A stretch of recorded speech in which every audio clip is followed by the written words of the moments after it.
Hello students, आज मैं आप लोगों को पढ़ाऊंगी माइक्रोबायोलॉजी का चैप्टर 2 मॉर्फोलॉजी ऑफ बैक्टीरिया। जैसे आप देख सकते हैं, और पिछले लेक्चर में मैंने पूरा मॉर्फोलॉजी का एक चैप्टर फिनिश किया था।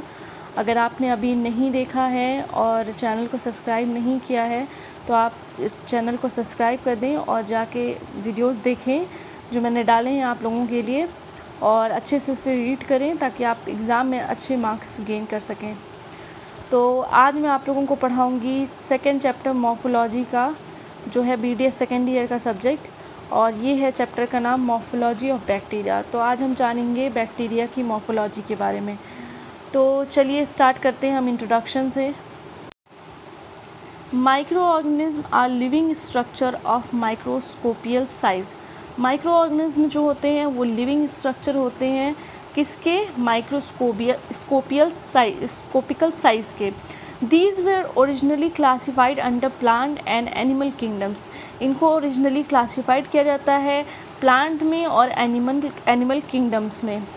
This classification proved unsatisfactory, therefore a third kingdom protista was formed. ये जो क्लासिफिकेशन है ये प्रूव हुआ अनसेटिस्फैक्ट्री, इसलिए इस थर्ड किंगडम प्रोटिस्टा जो है, जिससे थर्ड किंगडम जो प्रोटिस्टा है वो फॉर्म हुआ।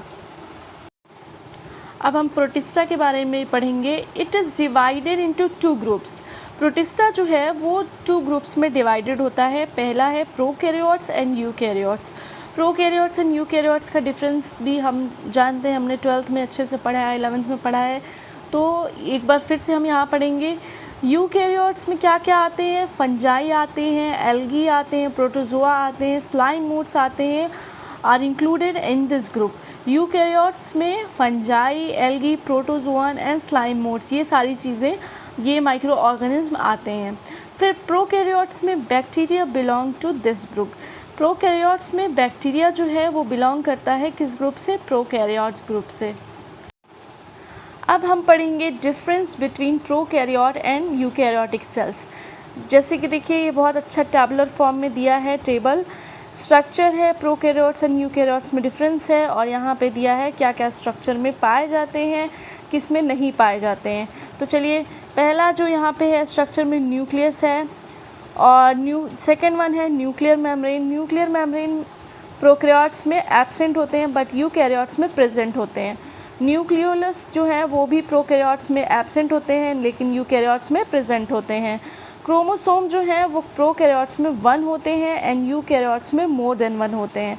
डीऑक्सीराइबो न्यूक्लियोप्रोटीन जो है प्रोकैरियोट्स में एब्सेंट होते हैं, इन यूकैरियोट्स में प्रेजेंट होते हैं।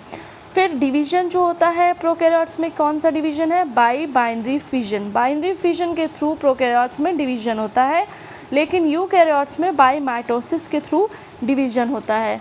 फिर साइटोप्लाज्म के बारे में हम पढ़ेंगे। तो mitochondria, Golgi apparatus, lysosomes, pinocytosis, endoplasmic reticulum, ये सारी चीज़ें एब्सेंट होती हैं किसमें? प्रोकैरियोट्स में एब्सेंट होती हैं, बट यूकैरियोट्स में ये सारी चीज़ें प्रेजेंट होती हैं।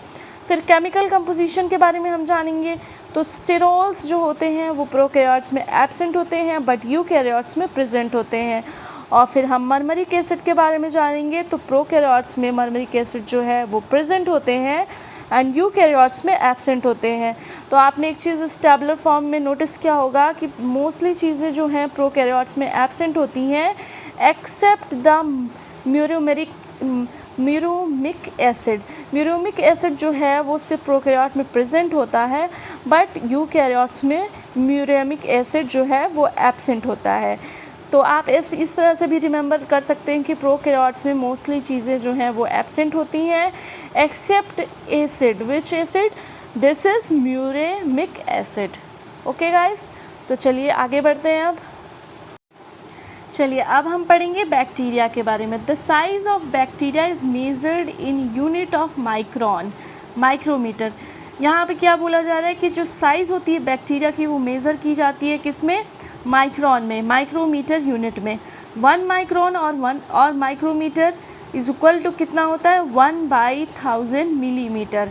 1 micron is equal to 1/1000 millimetre के बराबर होता है। 1 मिली माइक्रोन और नैनोमीटर 1 मिली माइक्रोन को हम नैनोमीटर भी कहते हैं। वो किसके बराबर होता है? 1/1000 माइक्रोमीटर के और 1 मिलियंथ ऑफ मिलीमीटर के। 1 एंगस्ट्रॉन यूनिट कितनों के बराबर होता है? 1/10 नैनोमीटर के। तो ये सारी यूनिट्स दी हैं, तो आपको कन्वर्जन के लिए इजी हो जाएगा, इसलिए आप इसको देख सकते हैं। फिर क्या लिखा है? Bacteria of medical importance measure 25 micrometre into 0.2 to 1.5 micrometre. Bacteria of medical importance measure किया जाता है 2 से 5 माइक्रोमीटर इंटू 0.2 से 1.5 माइक्रोमीटर में। The resolution power of an unaided eye is about 200 microns. जो रेजोल्यूशन पावर होता है अनएडेड आई का, वो अबाउट कितना होता है? 200 माइक्रॉन्स होता है। ये क्वेश्चन आपसे पूछ सकते हैं वाइवा में कि रेजोल्यूशन पावर अनएडेड आई का क्या होगा, तो आपका आंसर होगा 200 microns. Bacteria being much smaller than the resolution limit.